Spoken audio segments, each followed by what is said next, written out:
میں نے کویسچن کیا کہ ہمارے یہاں اسکول میں یونیفارم میں ہوتا ہے، اس میں لڑکیاں شرٹ اور اسکرٹ پہنتی ہیں اور لڑکوں میں شرٹ اور نیکر ہے۔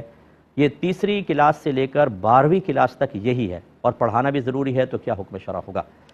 دیکھیں، بچیوں کو تو شروع سے ہی پورا جسم ڈھکنے کا حکم ہوگا، کیونکہ بچی اگر 3 سال کی بھی ہو، آج کل جو گندگی آپ معاشرے کے اندر دیکھ رہے ہیں اس میں بچیاں بیچاری پوری اپنا دوپٹہ، بچیاں قرآن پڑھنے جا رہی ہوتی ہیں، چھوٹی چھوٹی بچیاں اپنے آپ کو پورا لپیٹ کے جائیں تو شیطانیت غالب آ جاتی ہے، چہ جائے کہ کس طرح کے معاملات۔ اور پھر مجھے حیرت ہوتی ہے کہ جو پی ٹی سر ہوتا ہے، جو ٹیچر ہوتا ہے، وہ میل ہوتا ہے اور وہ لڑکیاں اس سے اختلاط ہو رہا ہوتا ہے، تو بہرحال اس طرح بالکل شرعاً جائز نہیں ہے۔ ہر جگہ کوئی نہ کوئی متبادل تعلیم کا نظام ہوتا ہے، اسی نظام کو اختیار کیا جائے، تو بچیوں کو تو بالکل الاؤ نہیں ہو سکتا۔ اور لڑکوں کے اندر اگر چھوٹا بچہ ہے، جیسے تیسرے سال، چوتھا، پانچواں، چھٹا، ساتویں سال تک بھی چھٹے سال تک بھی چل جائے گا، لیکن 7ویں سال میں جب پہنچے تو بچے کو بھی شرعی احکام کا آہستہ آہستہ مکلف بنانا شروع کرنا، یعنی مکلف بنانا، شریعت مکلف نہیں بنایا، لیکن ہمیں اس کو احساس دلانا اور اس طریقے سے اس کو دین کے قریب لانا واجب ہو جاتا ہے، تاکہ بالغ ہونے تک وہ مکمل تربیت حاصل کر لے اور بلوغت کے بعد اس قسم کی چیزوں کا اپنانا پھر بوجھ محسوس نہ ہو۔ اسی لیے نبی کریم صلی اللہ علیہ وسلم نے فرمایا کہ بچہ 7 برس کا ہو جائے